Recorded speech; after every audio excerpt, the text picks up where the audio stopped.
Chapter 4.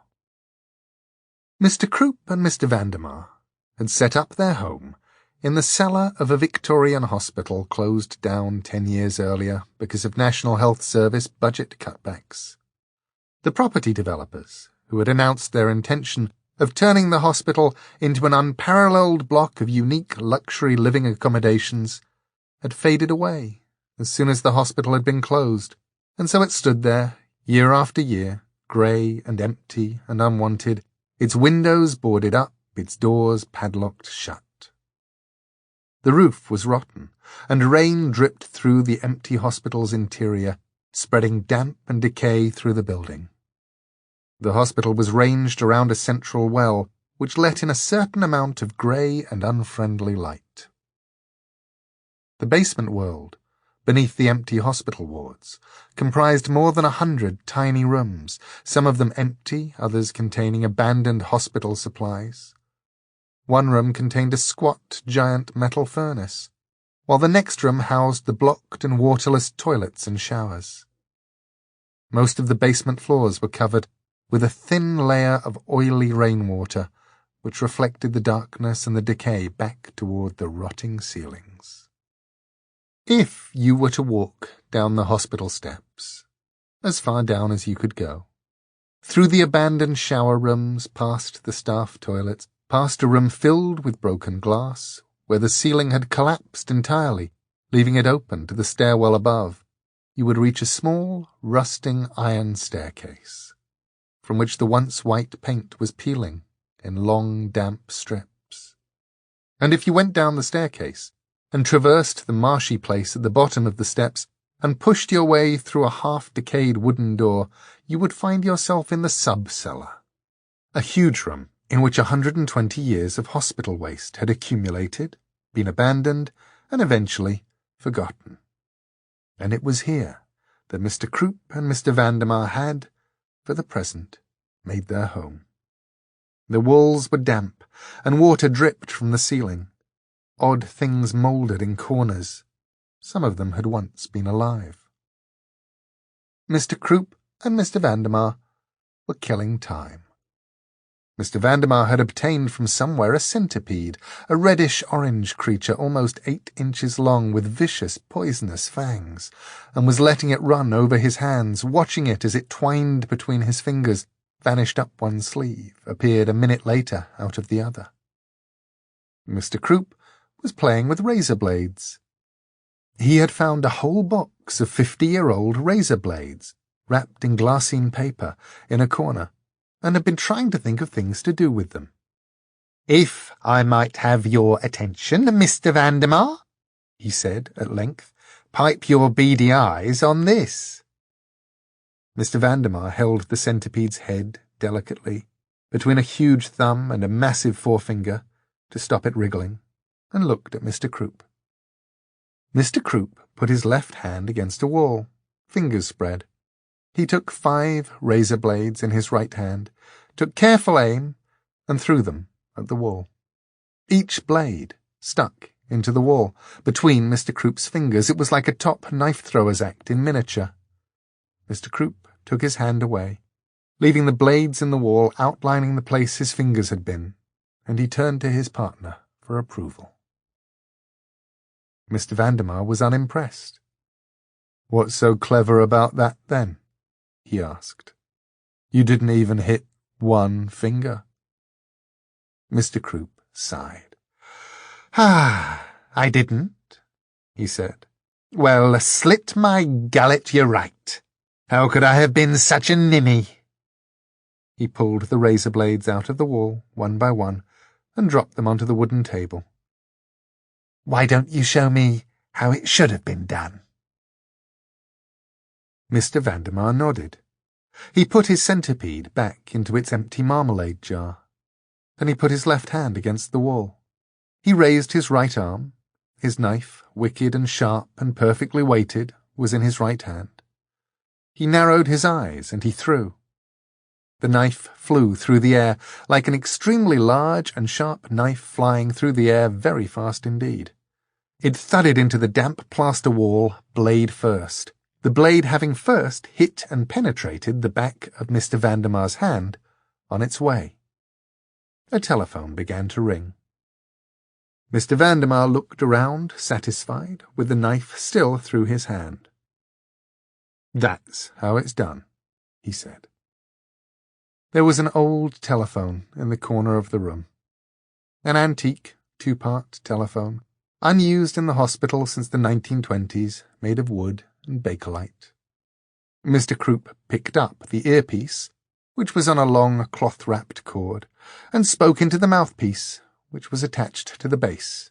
"Croup and Vandemar," he said smoothly. "The old firm. Obstacles obliterated, nuisances eradicated, bothersome limbs removed, and tutelary dentistry." The person at the other end of the phone said something. Mr. Croup cringed. Mr. Vandemar tugged at his left hand. It was pinned hard to the wall, and wasn't coming free. "Oh, yes, sir, yes indeed. And might I say how your telephonic confabulation brightens up and cheers our otherwise dreary and uneventful day?" Another pause. "Of course I'll stop toadying and crawling.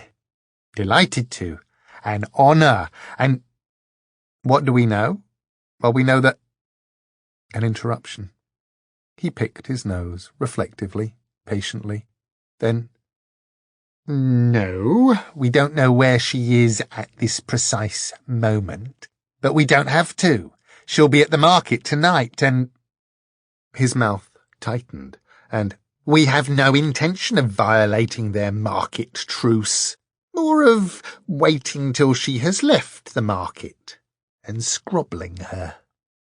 He was silent then, and listened, nodding from time to time. Mr. Vandemar tried to pull the knife out of the wall with his free hand, but the knife was stuck quite fast. "That might be arranged, yes," said Mr. Croup into the mouthpiece. "I mean, it will be arranged, of course. Yes, I realise that. And, sir, perhaps we could talk about—" But the caller had hung up. Mr. Croup stared at the earpiece for a moment, then put it back on its hook. "You think you're so damn clever," he whispered. Then he noticed Mr. Vandemar's predicament and said, "Stop that." He leaned over and pulled the knife out of the wall and out of the back of Mr. Vandemar's hand and put it down on the table. Mr. Vandemar shook his left hand and flexed the fingers, then wiped the fragments of damp plaster from his knife blade. "Who was that?" "Our employer," said Mr. Croup. "It seems the other one isn't going to work out. Not old enough. It's going to have to be the door female." "So we aren't allowed to kill her any more?" "That, Mr. Vandemar, would be about the short and the long of it, yes. Now, it seems little Miss Dore has announced that she shall be hiring a bodyguard at the market tonight." "So?" Mr. Vandemar spat on the back of his hand, where the knife had gone in, and on the palm of his hand, where the knife had come out. He rubbed at the spit with a massive thumb. The flesh closed, knitted, was whole again. Mr. Croup picked up his old coat, heavy, black and shiny with age, from the floor. He put it on. "So, Mr. Vandemar," he said, "shall we not also hire ourselves a bodyguard?" Mr. Vandemar slid his knife back into the holster in his sleeve. He put his coat on as well, pushed his hands deep into the pockets, and was pleasantly surprised to find an almost untouched mouse in one pocket. Good. He was hungry. Then he pondered Mr. Croup's last statement with the intensity of an anatomist dissecting his one true love. And realizing the flaw in his partner's logic, Mr. Vandemar said, "We don't need a bodyguard, Mr. Croup. We hurt people. We don't get hurt." Mr. Croup turned out the lights. "Oh, Mr. Vandemar," he said, enjoying the sound of the words, as he enjoyed the sound of all words. "If you cut us, do we not bleed?" Mr. Vandemar pondered this for a moment in the dark. Then he said, perfectly accurately, "No." "A spy from the upworld," said the Lord Rat-Speaker. "Hey, I should slit you from gullet to gizzard and tell fortunes with your guts." "Look," said Richard, his back against the wall, with the glass dagger pressed against his Adam's apple. "I think you're making a bit of a mistake here. My name is Richard Mayhew. I can prove who I am. I've got my library cards, credit cards, things," he added desperately. At the opposite end of the hall, Richard noticed, with the dispassionate clarity that comes when a lunatic is about to slit your throat with a piece of broken glass, people were throwing themselves to the ground, bowing low, and remaining on the floor. A small, black shape was coming toward them along the ground. "I think a moment's reflection might prove that we're all being very silly," said Richard. He had no idea what the words meant, just that they were coming out of his mouth, and that as long as he was talking he was not dead. "Now, why don't you put that away and— Excuse me, that's my bag!" This last to a thin, bedraggled girl in her late teens, who had taken Richard's bag and was roughly tipping his possessions out onto the ground. The people in the hall continued to bow, and to stay bowed, as the small shape came closer. It reached the group of people around Richard, although not a one of them noticed it. They were all looking at Richard. It was a rat, which looked up at Richard curiously. He had the bizarre and momentary impression that it winked one of its little black oil-drop eyes at him. Then it chittered loudly. The man with the glass dagger threw himself on his knees. So did the people gathered around them. So too, after a moment's hesitation and a little more awkwardly, did the homeless man, the one they had called Iliasta. In a moment, Richard was the only one standing. The thin girl tugged at his elbow, and he, too, went down on one knee. Lord Rat-Speaker bowed so low his long hair brushed the ground, and he chittered back at the rat, wrinkling his nose, showing his teeth, squeaking and hissing for all the world like an enormous rat himself. "Look, can anybody tell me?" muttered Richard. "Quiet!" said the girl.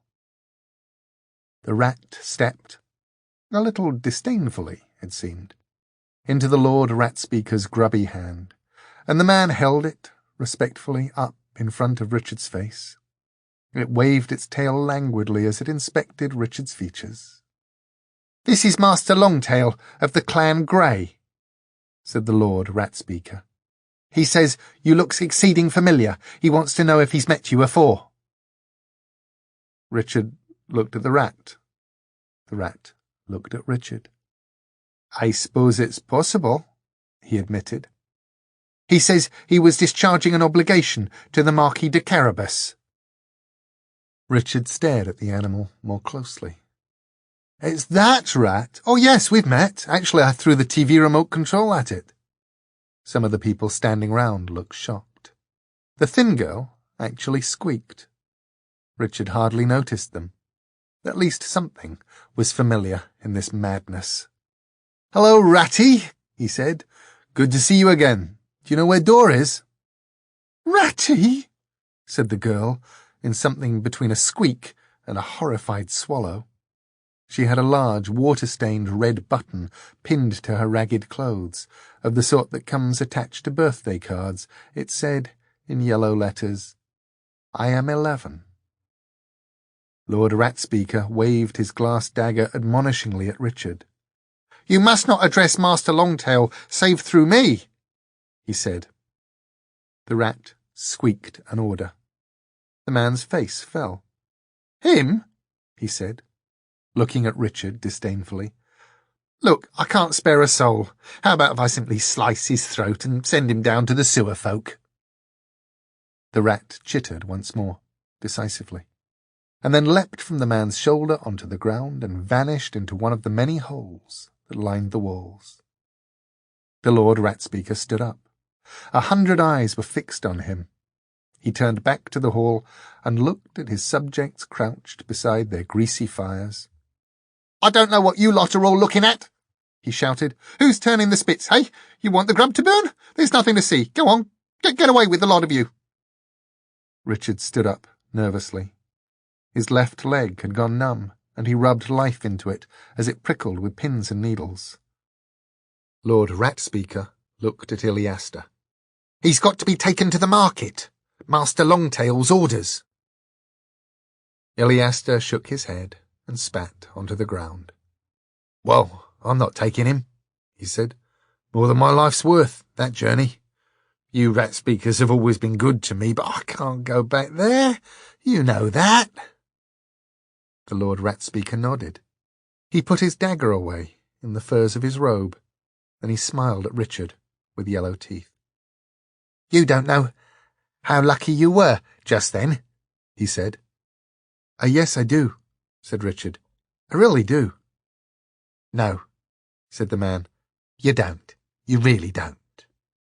And he shook his head and said to himself, marvelling, "Ratty."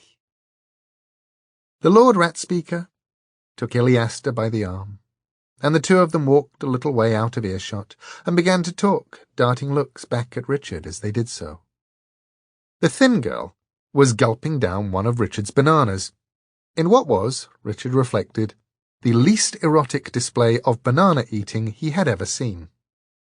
"You know, that was going to be my breakfast," said Richard. She looked up at him guiltily. My name's Richard. What's yours?" The girl, who, he realized, had already managed to eat most of the fruit that Richard had brought with him, swallowed the last of the banana and hesitated. Then she half smiled and said something that sounded a lot like anesthesia. "I was hungry," she said. "Well, so am I," he told her. She glanced at the little fires across the room. Then she looked back at Richard. She smiled again.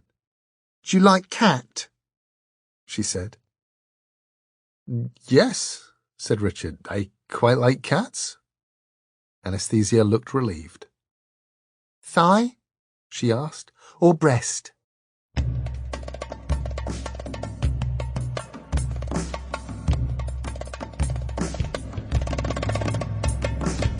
The girl called Dor walked down the court, followed by the Marquis de Carabas. There were 100 other little courts and mews and alleys in London, just like this one, tiny spurs of old time unchanged for 300 years. Even the smell of piss here was the same as it had been in Pepys's time 300 years before.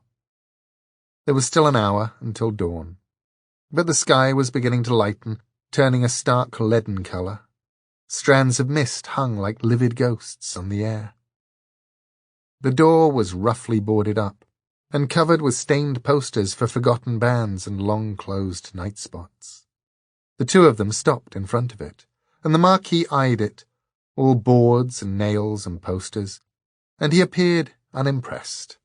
But then unimpressed was his default state. "So this is the entrance?" he said. She nodded. "One of them." He folded his arms. "Well, say open sesame or whatever it is that you do." "I don't want to do this," she said. "I'm really not sure that we're doing the right thing." "Very well." He unfolded his arms. "I'll be seeing you then." He turned on his heel and began to walk back the way that they had come. Dor seized his arm. "You'd abandon me?" she asked. "Just like that?" He grinned without humour. "Certainly. I'm a very busy man. Things to see, people to do." "Look, hold on." She let go of his sleeve, bit her lower lip. "The last time I was here—" She trailed off. "The last time you were here, you found your family dead. Well, there you go. You don't have to explain it any more. If we aren't going in, then our business relationship, is at an end. She looked up at him, her elfin face pale in the pre-dawn light. And that's all? I could wish you the best of luck in your future career, but I'm afraid I rather doubt you'll live long enough to have one. You're a piece of work, aren't you? He said nothing. She walked back toward the door. Well, she said, come on, I'll take us in. Dor put her left hand on the boarded-up door, and with her right hand she took the Marquis's huge brown hand. Her tiny fingers twined into his larger ones. She closed her eyes. Something whispered and shivered and changed, and the door collapsed into darkness. The memory was fresh, only a few days old. Dor moved through the house without doors, calling, I'm home, and hello? She slipped from the anteroom to the dining room, to the library, to the drawing room. No one answered. She moved to another room. The swimming pool was an indoor Victorian structure, constructed of marble and of cast iron. Her father had found it when he was younger, abandoned and about to be demolished, and he had woven it into the fabric of the house without doors. Perhaps in the world outside, in London above, the room had long been destroyed and forgotten. Dor had no idea where any of the rooms of her house were, physically. Her grandfather had constructed the house, taking a room from here, a room from there, all through London, discreet and doorless. Her father had added to it. She walked along the side of the old swimming pool, pleased to be home, puzzled by the absence of her family. And then she looked down. There was someone floating in the water, trailing twin clouds of blood behind him, one from the throat, one from the groin. It was her brother, Arch. His eyes were open wide and sightless. She realized that her mouth was open. She could hear herself screaming. That hurt, said the Marquis. He rubbed his forehead hard, twisted his head around on his neck as if he were trying to ease a sudden painful crick. Memories, she explained. They're imprinted in the walls. He raised an eyebrow. You could have warned me. Ah, she said. Right. They were in a huge white room. Every wall was covered with pictures. Each picture was of a different room. The white room contained no doors, no openings of any kind. Interesting decor, acknowledged the Marquis. This is the entrance hall. We can go from here to any room in the house. They're all linked.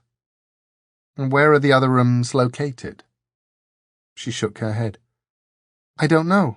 Miles away, probably. They're scattered all over the underside.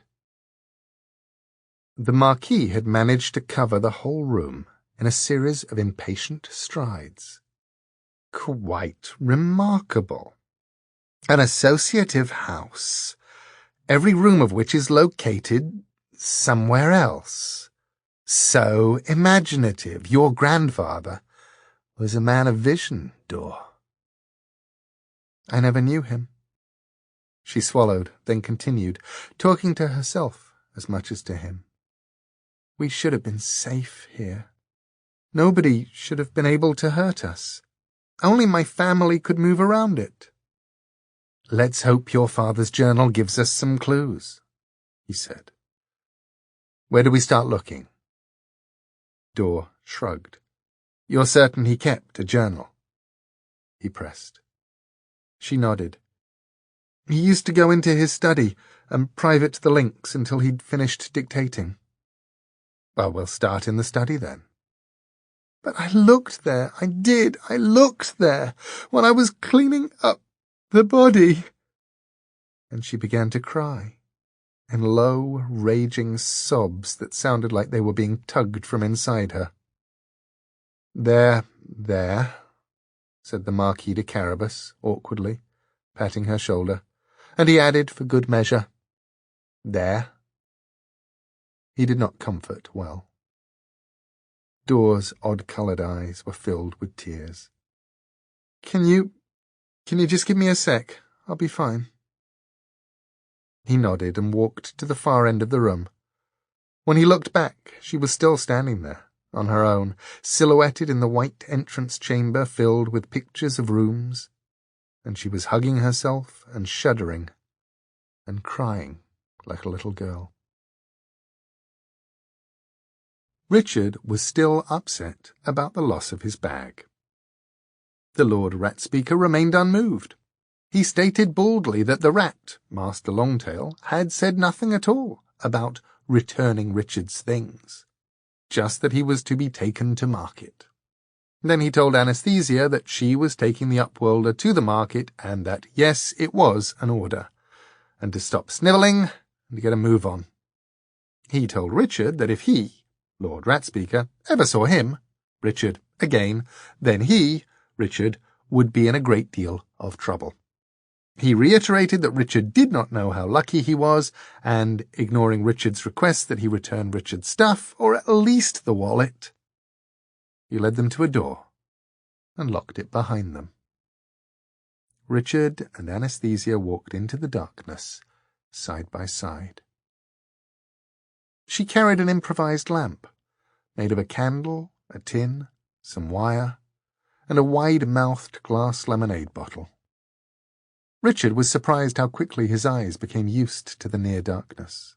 They seemed to be walking through a succession of underground vaults and storage cellars. Sometimes he thought he could see movement in far corners of the vaults, but whether human or rat or something else altogether, it was always gone by the time they reached the place it had been. When he tried to talk to Anesthesia about the movements, she hissed him to silence. He felt a cold draught on his face. The rat girl squatted without warning, put down her candle lamp, and tugged and pulled hard at a metal grill set in the wall. It opened suddenly, sending her sprawling. She motioned Richard to go through. He crouched, edged through the hole in the wall. After about a foot, the floor stopped completely. "Excuse me," whispered Richard. "There's a hole here." "It's not a big drop," she told him. "Go on." She shut the grill behind her. She was now uncomfortably close to Richard. "Here," she said. She gave him the handle of her little lamp to hold and clambered down into the darkness. "There," she said. "That wasn't that bad, was it?" Her face was a few feet below Richard's dangling feet. "Here, pass me the lamp." He lowered it down to her. She had to jump to take it from him. "Now," she whispered. "Come on." He edged nervously forward, climbed over the edge, hung for a moment, then let go. He landed on his hands and feet in soft, wet mud. He wiped the mud off his hands onto his sweater. A few feet forward, and Anesthesia was opening another door. They went through it, and she pulled it closed behind them. "We can talk now," she said. "Not loud, but we can, if you want to." "Oh, thanks," said Richard. He couldn't think of anything to say. "So, you're a rat, are you?" he said. She giggled, like a Japanese girl, covering her face with her hand as she laughed. Then she shook her head and said, "I should be so lucky. I wish. Nah, I'm a rat speaker. We talk to rats." "What, just chat to them?" "Oh, no. We do stuff for them. I mean," and her tone of voice implied that this was something that might never have occurred to Richard unassisted, "there are some things rats can't do, you know. I mean, not having fingers and thumbs and things. Hang on." She pressed him against the wall suddenly and clamped a filthy hand over his mouth. Then she blew out the candle. Nothing happened. Then he heard distant voices. They waited in the darkness and the cold. Richard shivered. People walked past them, talking in low tones. When all sounds had died away, Anesthesia took her hand from Richard's mouth, relit the candle, and they walked on. "Who were they?" asked Richard. She shrugged. "It don't matter," she said. "Well, then what makes you think that they wouldn't have been pleased to see us?" She looked at him rather sadly, like a mother trying to explain to an infant that, yes, this flame was hot too. All flames were hot. Trust her, please. "Come on," she said. "I know a shortcut. We can nip through London above for a bit." They went up some stone steps, and the girl pushed open a door. They stepped through, and the door closed shut behind them. Richard looked around, puzzled. They were standing on the embankment, that miles-long walkway which the Victorians built along the north shore of the Thames, covering the drainage system and the newly created district line of the Underground, and replacing the stinking mud flats which had festered along the banks of the Thames for the previous 500 years. It was still night, or perhaps it was night once more. He was unsure how long they had been walking through the underplaces, and the dark. There was no moon, but the night sky was a riot of crisp and glittering autumn stars. There were streetlights, too, and lights on buildings and on bridges which looked like earthbound stars, and they glimmered, repeated as they were reflected with the city in the night water of the Thames. "It's fairyland," thought Richard. Anesthesia blew out her candle, and Richard said, "Are you sure this is the right way?" "Yes," she said. "Pretty sure." They were approaching a wooden bench, and the moment he set eyes on it, it seemed to Richard that that bench was one of the most desirable objects he had ever seen. "Can we sit down?" he asked. "Just for a minute." She shrugged. They sat down at opposite ends of the bench. "On Friday," said Richard, "I was with one of the finest investment analysts in London." "What's a investment ana thing?" It was my job." She nodded, satisfied. "Right. And?" "Just reminding myself, really. Yesterday, it was like I didn't exist anymore to anybody up here." "That's 'cause you don't," explained Anesthesia. A late-night couple, who had been slowly walking along the embankment toward them, holding hands, sat down in the middle of the bench between Richard and Anesthesia, and commenced to kiss each other passionately. "Excuse me," said Richard to them. The man had his hand inside the woman's sweater, and was moving it around enthusiastically, a lone traveller discovering an unexplored continent. "I want my life back," Richard told the couple. "I love you," said the man to the woman. "But your wife," she said, licking the side of his face. "Fuck her," said the man. "Don't want to fuck her," said the woman, and giggled drunkenly. "Want to fuck you." She put a hand on his crotch and giggled some more. "Oh, come on," said Richard to Anesthesia, feeling that the bench had started to become a less desirable neighbourhood, and they got up and walked away. Anesthesia peered back, curiously, at the couple on the bench, who were gradually becoming more horizontal. Richard said nothing. "Something wrong?" asked Anesthesia. "Only everything," said Richard. "Have you always lived down there?" "Nah, I was born up here." She hesitated.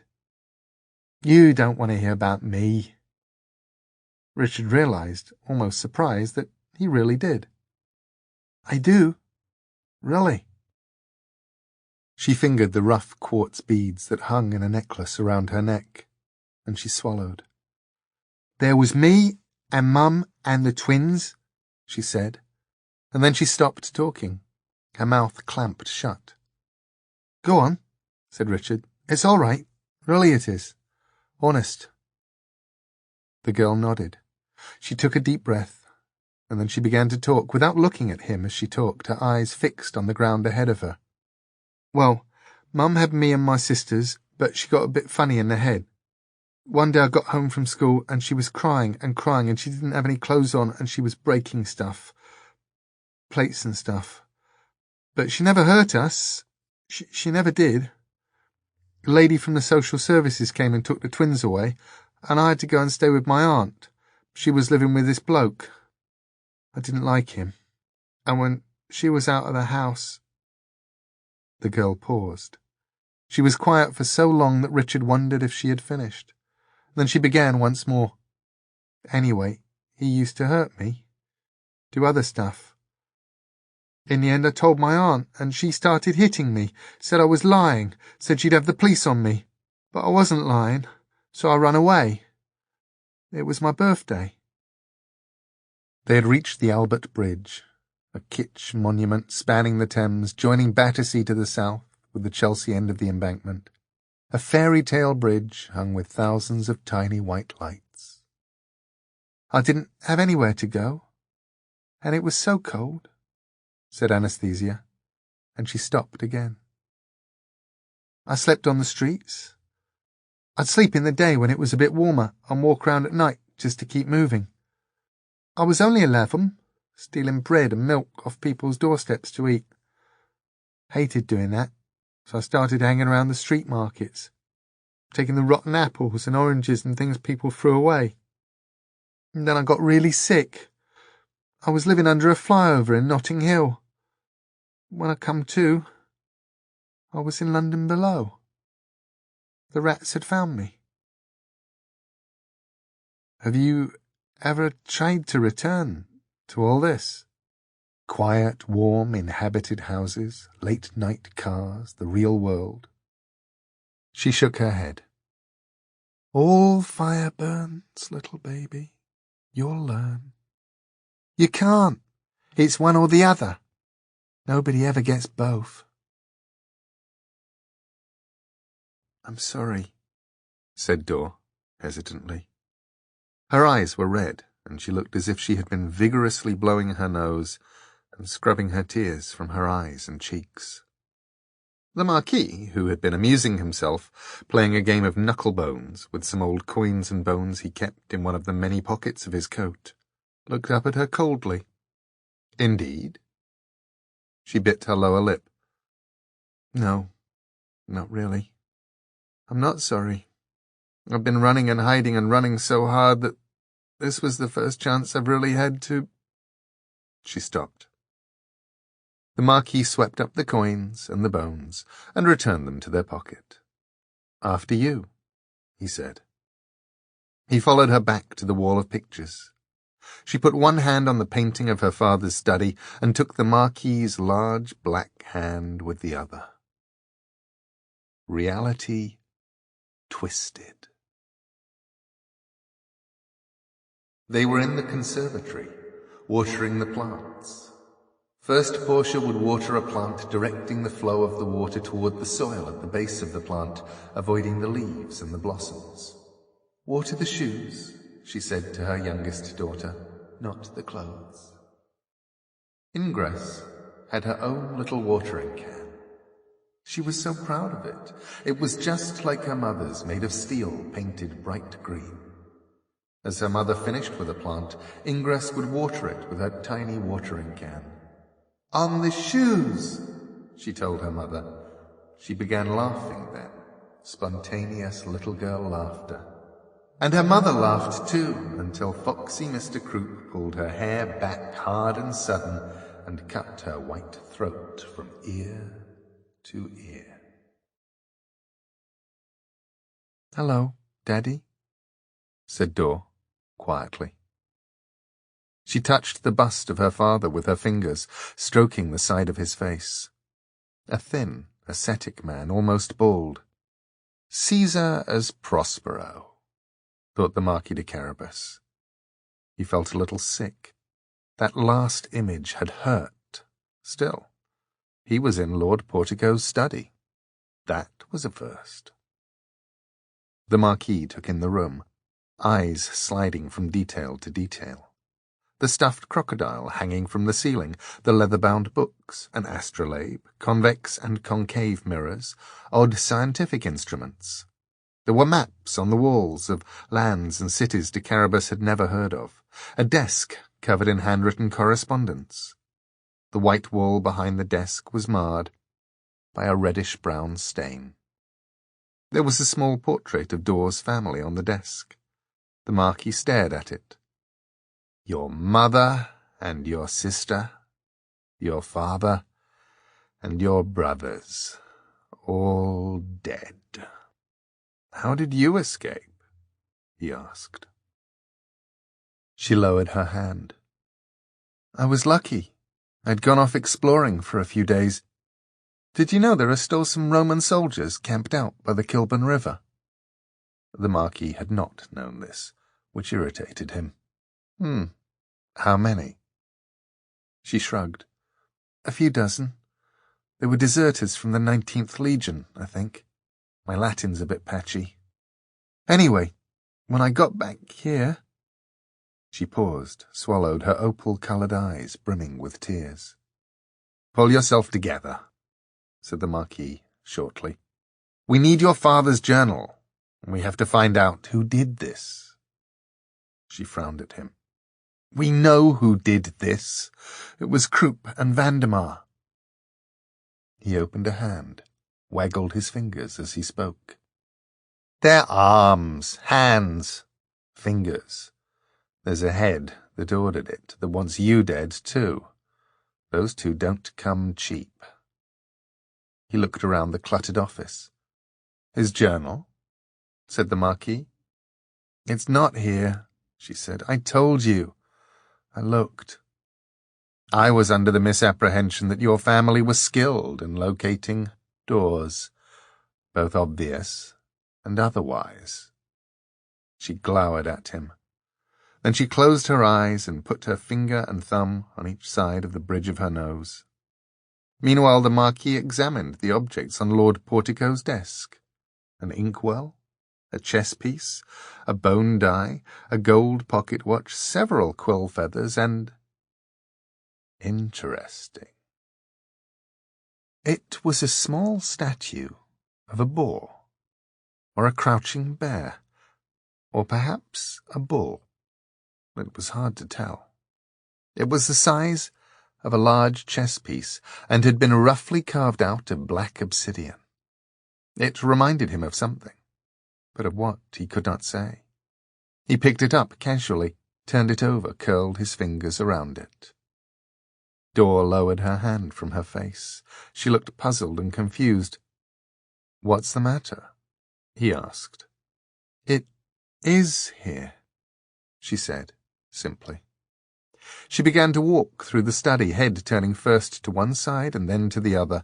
The Marquis slipped the carving discreetly into an inside pocket. Dor stood before a high cabinet. There, she said. She reached out a hand. There was a click, and a small panel in the side of the cabinet swung open. Dor reached into the darkness and removed something roughly the size and shape of a small cannonball. She passed it to the Marquis. It was a sphere, constructed of old brass and polished wood, inset with polished copper and glass lenses. He took it from her. This is it? She nodded. Well done. She looked grave. I don't know how I could have missed it before. You were upset, said the Marquis. I was certain it would be here, and I am so rarely wrong now. He held the little wooden globe up. The light caught the polished glass and glinted from the brass and copper fittings. It galled him to admit ignorance about anything, but he said it anyway. How does this work? Anesthesia had led Richard into a small park on the south side of the bridge, then down some stone steps set beside a wall. She relit her candle in a bottle, and then she opened a workman's door and closed it behind them. They went down some steps with the darkness all around them. There's a girl named Dor, said Richard. "She's a bit younger than you. Do you know her?" "The Lady Door? I know who she is." "So which, barony is she part of?" "No barony. She's of the House of the Arch. Her family used to be very important." "Used to be? Why did they stop?" "Somebody killed them." Yes. He remembered the Marquis saying something about that now. A rat ran across their path. Anastasia stopped on the steps and performed a deep curtsy. The rat paused. "Sire?" she said to the rat. "Hi," said Richard. The rat looked at them for a heartbeat, then it darted off down the steps. "So," said Richard, "what is a floating market?" "It's very big," she said. "But rat speakers hardly ever need to go to the market, to tell the truth." She hesitated. "Nah, you'll laugh at me." "I won't," said Richard, honestly. "Well," said the thin girl, "I'm a little scared." "Scared? "Of the market." They had reached the bottom of the steps. Anastasia hesitated and then turned left. "Oh no, there's a truce in the market. If anyone hurt anyone there, the whole of London below will be down on them like a ton of sewage." "So, what are you scared of?" "Getting there. They hold it in a different place every time. It moves around. And to get to the place it'll be tonight—" She fingered the quartz beads around her neck nervously. "We'll have to go through a really nasty neighborhood." She did sound scared. Richard suppressed the urge to put an arm around her. "And where would that be?" he asked. She turned to him, pushed the hair from her eyes and told him. "Knightsbridge," repeated Richard, and he began to chuckle, gently. The girl turned away. "See," she said. "I said you'd laugh." The deep tunnels had been dug in the early days of the Second World War. Troops had been quartered there in their thousands, their waste needing to be pumped up by compressed air to the level of the sewers far above. Both sides of the tunnels had been lined with metal bunk beds for the troops to sleep on. There had been plans to assimilate the tunnels into a high-speed extension to the underground system, but these plans came to nothing. And when the war ended, the bunk beds had stayed in the tunnels, and on their wire bases cardboard boxes were stored, each box filled with letters and files and papers, secrets of the dullest kind, stored down deep to be forgotten. Economies had closed the deep tunnels completely in the early 1990s. The boxes of secrets were removed to be scanned and stored on computers, or shredded, or burned. Varney made his home in the deepest of the deep tunnels, far beneath Camden Town Tube. He had piled abandoned metal bunk beds in front of the only entrance. Then he had decorated. Varney liked weapons. He made his own out of whatever he could find, or take, or steal, parts of cars and rescued bits of machinery, which he turned into hooks and shivs, crossbows and arbalests, small mangonels and trebuchets for breaking walls, cudgels, glaives, and knobkerries. They hung on the wall of the deep tunnel, or sat in corners, looking unfriendly. Varney looked like a bull might look, if the bull were to be shaved, dehorned, covered in tattoos, and had suffered from complete dental breakdown. Also, he snored. The oil lamp next to his head was turned down low. Varney slept on a pile of rags, snoring and snuffling, with the hilt of a homemade two-bladed sword on the ground beside his hand.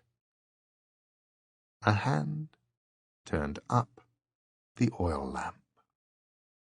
Varney had the two-bladed sword in his hand and was on his feet almost before his eyes were open. He blinked, stared around him.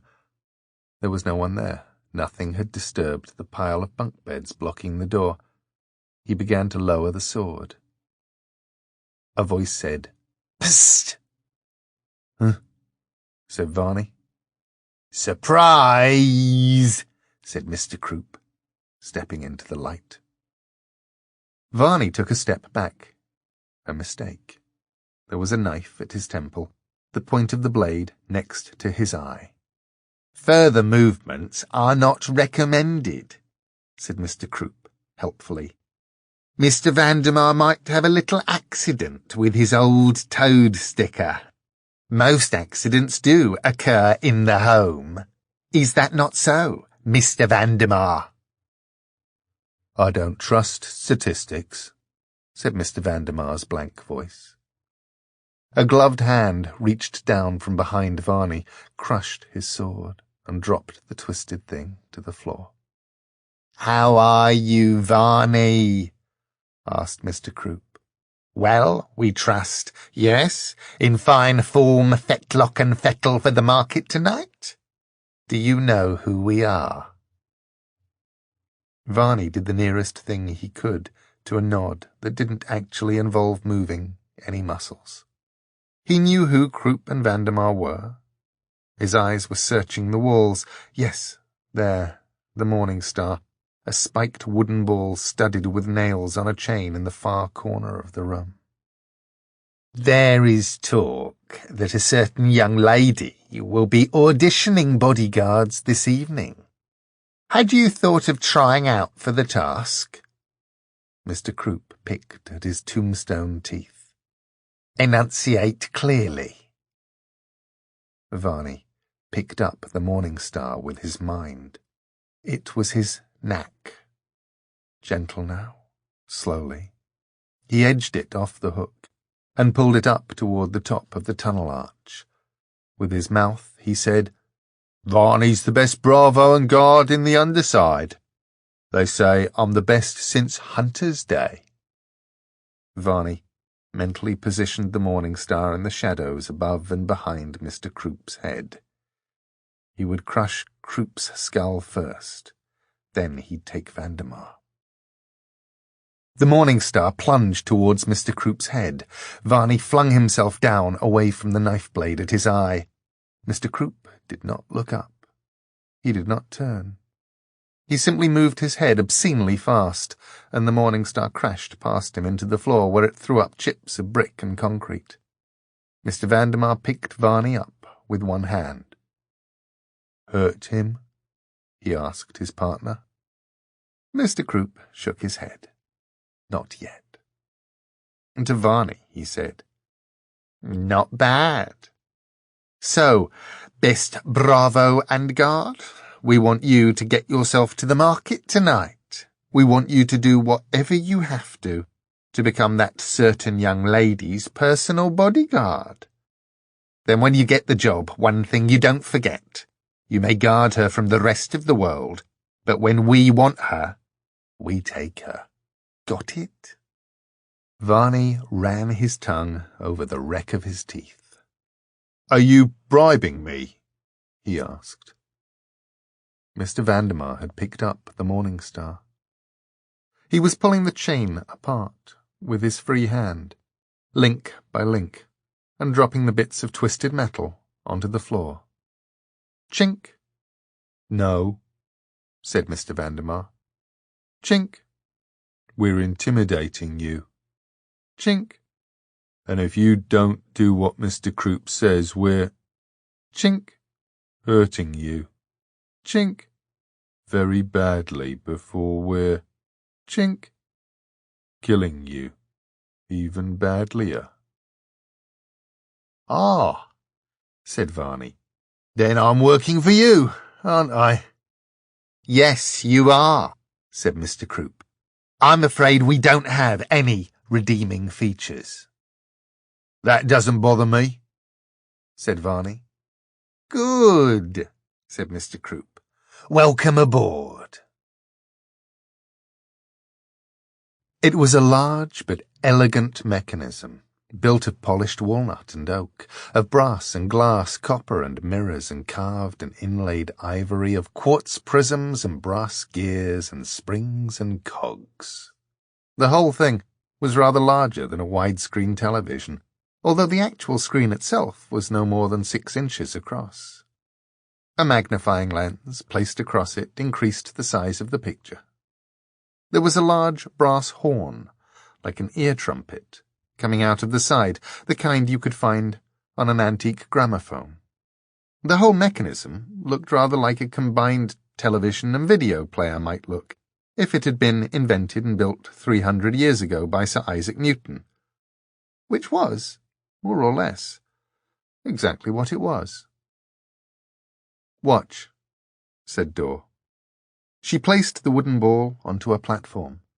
Lights shone through the machine and into the ball. It began to spin around and around. A patrician face appeared on the small screen, vividly coloured. Slightly out of time, a voice came from the horn, crackling in mid-speech. "That 2 cities should be so near," said the voice. "and yet in all things so far. The possessors above us, and the dispossessed, we who live below and between, who live in the cracks." Dor stared at the screen, her face unreadable. "Still," said her father, "I am of the opinion that what cripples us, who inhabit the underside, is our petty factionalism. The system of baronies and fiefdoms is both divisive and foolish." The Lord Portico was wearing a threadbare old smoking jacket and a skullcap. His voice seemed to be coming to them across the centuries, not days or weeks. He coughed. "I am not alone in this belief. There are those who wish to see things the way they are. There are others who wish the situation to worsen. There are those—" "Can you speed it up?" asked the Marquis. "Find the last entry." Dor nodded. She touched an ivory lever at the side. The image ghosted, fragmented, reformed. Now Portico wore a long coat. His skullcap was gone. There was a scarlet gash down one side of his head. He was no longer sitting at his desk. He was talking urgently, quietly. "I do not know who will see this, who will find this, but whoever you are, please take this to my daughter, the Lady Dor, if she lives." A static burst wiped across the picture and the sound. Then, "Dor, girl, this is bad. I don't know how long I've got before they find this room. I think my poor Portia and your brother and sister are dead." the sound and picture quality began to degrade. The Marquis glanced at Dor. Her face was wet. Tears were brimming from her eyes, glistening down her cheeks. She seemed unaware that she was crying, made no attempt to wipe away the tears. She just stared at her father's image, listened to his words. Crackle. Wipe. Crackle. "Listen to me, girl," said her dead father. "Go to Islington. You can trust Islington. You must believe in Islington." He ghosted. Blood had dripped from his forehead into his eyes, and he wiped it off. "Dor, avenge us. Avenge your family." A loud bang came from the gramophone horn. Portico turned his head to look off-screen, puzzled and nervous. "What?" he said, and he stepped out of frame. For a moment the picture remained unchanged, the desk, the blank wall behind it.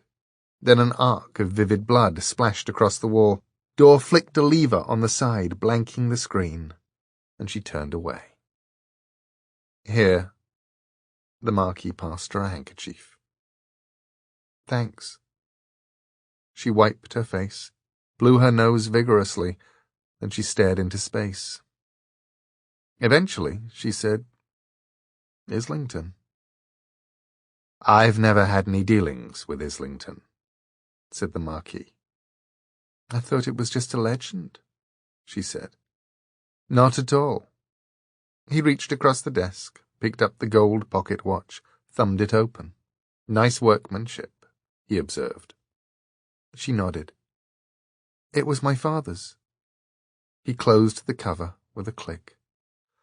"Time to go to market. It starts soon. Mr. Time is not our friend." She blew her nose once more, put her hands deep into the pockets of her leather jacket. Then she turned to him, elfin face frowning, odd-coloured eyes bright. "Do you honestly think we can find a bodyguard who could deal with Croup and Vandermeer?" The Marquis flashed his white teeth at her. "There's been no one since Hunter who'd even be in there with a chance. No, I'll settle for someone who could give you the time you might need to get away." He fastened the fob of the watch chain to his waistcoat, slid the watch into his vest pocket. "What are you doing?" asked Dor. "That's my father's watch." "He's not using it anymore, is he?" He adjusted the golden chain. "There. That looks rather elegant." He watched the emotions flicker across her face. Grief, anger, and, finally, resignation. "We'd better go," was all she said. "The bridge isn't very far now," said Anastasia. Richard hoped that was true. They were now on the third candle. He was astonished that they were still under London. He was half convinced they had walked most of the way to Wales. "I'm really scared," she continued. "I've never crossed the bridge before." "I thought you said you'd been to this market already," he asked, mystified. "It's the floating market, silly. I told you already. It moves. Different places. Last one I went to was held in that big clock tower, big someone. And the next was Big Ben. Maybe. We were inside where all the big wheels went around, and that was where I got this." She held up her necklace. The candlelight glimmered yellow off the shiny quartz. She smiled, like a child. "Do you like it?" she asked. "It's great. Was it expensive?" "I swapped some stuff for it. That's how things work down here. We swap stuff." And then they turned a corner and saw the bridge. It could have been one of the bridges over the Thames 500 years ago, thought Richard, a huge stone bridge spanning out over a vast black chasm into the night. But there was no sky above it, no water below. It rose into darkness. Richard wondered who built it and when. He wondered how something like this could exist beneath the city of London without everyone knowing. He felt a sinking feeling in the pit of his stomach. He was, he realized, deeply, pathetically scared of the bridge itself. "Do we have to go across it?" he asked. "Can't we get to the market some other way?" They paused at the base of the bridge. Anastasia shook her head. "We can get to the place it's in," she said, "but the market wouldn't be there." "Huh? Oh, that's ridiculous. I mean, something's either there or it's not, isn't it? Isn't it?" She shook her head. There was a buzz of voices from behind him, and someone pushed Richard to the ground. He looked up. A huge man, crudely tattooed, dressed in improvised rubber and leather clothes that looked like they had been cut out of the inside of cars, stared back down at him, dispassionately. Behind the huge man were a dozen others, male and female, people who looked like they were on their way to a particularly low-rent costume party. "Somebody," said Varney, who was not in a good mood, "was in my way. Somebody ought to watch where he's going." Once, as a small boy walking home from school, Richard had encountered a rat in a ditch by the side of the road. When the rat saw Richard, it had reared up onto its hind legs and hissed and jumped, terrifying Richard. He backed away, marvelling that something so small had been so willing to fight something so much larger than itself. Now Anastasia stepped between Richard and Varney. She was less than half his size, but she glared at the big man and bared her teeth, and she hissed like an angry rat at bay. Varney took a step backwards. Varney spat at Richard's shoes. Then he turned away, and taking the knot of people with him, he walked across the bridge and into the dark. "Are you all right?" asked Anastasia, helping Richard back to his feet. "I'm fine," he said. "That was really brave of you." She looked down shyly. "I'm not really brave," she said. "I'm still scared of the bridge. Even that lot was scared. That was why they all went over together. Safety in numbers. Big bullies." "If you are crossing the bridge, I will go with you," said a female voice, rich as cream and honey, coming from behind them. Richard was never able to place her accent. At the time he thought she might be Canadian or American. Later he suspected she might have been African or Australian or even Indian. He was never able to tell. She was a tall woman with long tawny hair and skin the colour of burnt caramel. She wore dappled leather clothes, mottled in shades of grey and brown. She had a battered leather duffel bag over her shoulder. She was carrying a staff, and had a knife at her belt, and an electric flashlight strapped to her wrist. She was, also, without question, the most beautiful woman that Richard had ever seen. "Safety in numbers, you're welcome to come with us," he said, after a moment's hesitation. My name's Richard Mayhew. This is Anastasia. She's the one of us who knows what she's doing." The rat girl preened. The leather woman looked him up and looked him down. "You're from London above," she told him. "Yes."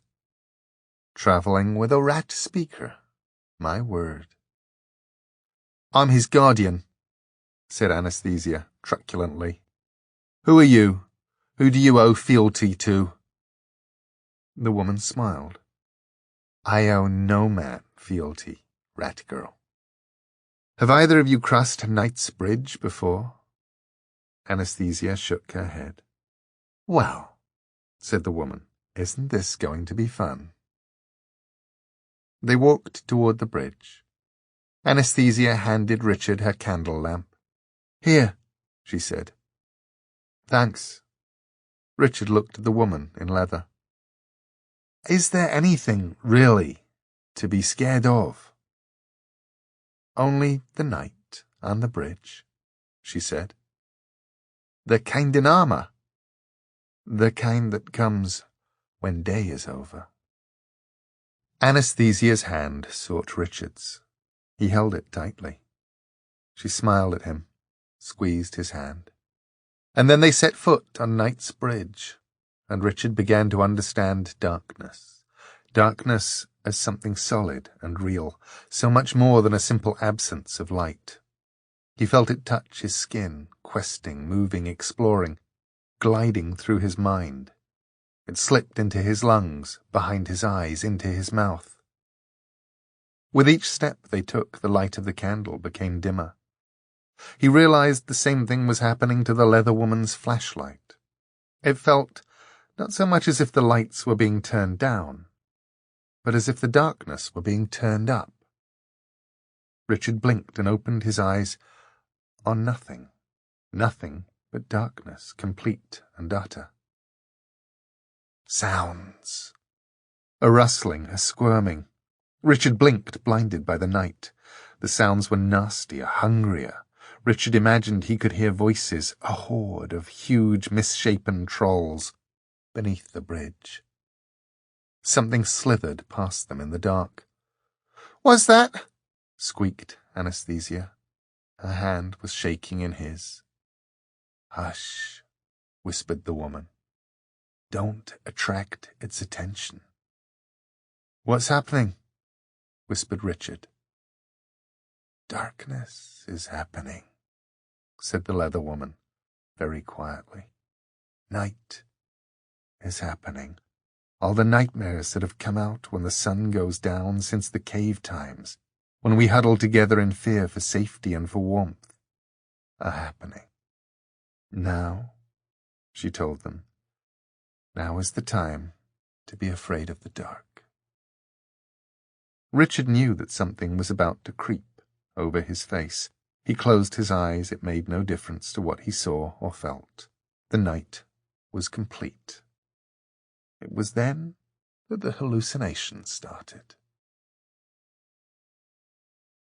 He saw a figure falling toward him through the night, burning, its wings and hair on fire. He threw up his hands. There was nothing there.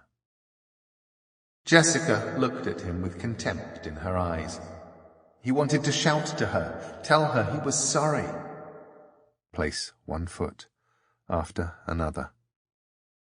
He was a small child, walking home from school at night down the one road with no streetlights. No matter how many times he did it, it never got any easier, never got any better. He was deep in the sewers, lost in a labyrinth. The beast was waiting for him. He could hear a slow drip of water. He knew the beast was waiting. He gripped his spear. Then a rumbling bellow deep in its throat from behind him. He turned. Slowly, agonizingly slowly, it charged at him through the dark. And it charged. He died. And kept walking. Slowly, agonizingly slowly, it charged at him over and over through the dark. There was a sputter, and a flare so bright it hurt, making Richard squint and stagger. It was the candle flame in its lemonade bottle holder. He had never known how brightly a single candle could burn. He held it up, gasping and gulping and shaking with relief. His heart was pounding and shuddering in his chest. "We would appear to have crossed successfully," said the leather woman. Richard's heart was pounding in his chest so hard that, for a few moments, he was unable to talk. He forced himself to breathe slowly to calm down. They were in a large anteroom, exactly like the one on the other side. In fact, Richard had the strange feeling that it was the same room they had just left. Yet the shadows were deeper, and there were after-images floating before Richard's eyes, like those one saw after a camera flash. "I suppose," Richard said haltingly, "we weren't in any real danger. It was like a haunted house, a few noises in the dark, and your imagination does the rest. There wasn't anything to be scared of, was there?" The woman looked at him, almost pityingly, and Richard realized that there was nobody holding his hand. "Anesthesia?" From the darkness at the crown of the bridge came a gentle noise, like a rustle or a sigh. A handful of irregular quartz beads pattered down the curve of the bridge toward them. Richard picked one up. It was from the rat girl's necklace. "We better... we have to go back. She's..." The woman raised her flashlight, shone it across the bridge. Richard could see all the way across the bridge. It was deserted. "Where is she?" he asked. "Gone," said the woman, flatly. The darkness took her. "We've got to do something," said Richard, urgently. "Such as?" He opened his mouth, but, this time, he found no words. He closed it again. He fingered the lump of quartz, looked at the others on the ground. "She's gone," said the woman. "The bridge takes its toll. Be grateful it didn't take you too. Now, if you're going to the market, it's through here. Up this way." She gestured toward a narrow passageway that rose up into the dimness in front of them, barely illuminated by the beam of her flashlight. Richard did not move. He felt numb. He found it hard to believe that the rat girl was gone, lost or stolen or strayed or... And harder to believe that the leather woman was able to carry on as if nothing at all out of the ordinary had happened, as if this were utterly usual. Anesthesia could not be dead. He completed the thought. She could not be dead, because if she were, then it was his fault. She had not asked to go with him. He held the quartz bead so tightly it hurt his hand, thinking of the pride with which she had shown it to him, of how fond he had become of her in the handful of hours that he had known her. "Are you coming?" Richard stood there in the darkness for a few pounding heartbeats. Then he placed the quartz bead gently into the pocket of his jeans. He followed the woman, who was still some paces ahead of him. As he followed her, he realized that he still did not know her name.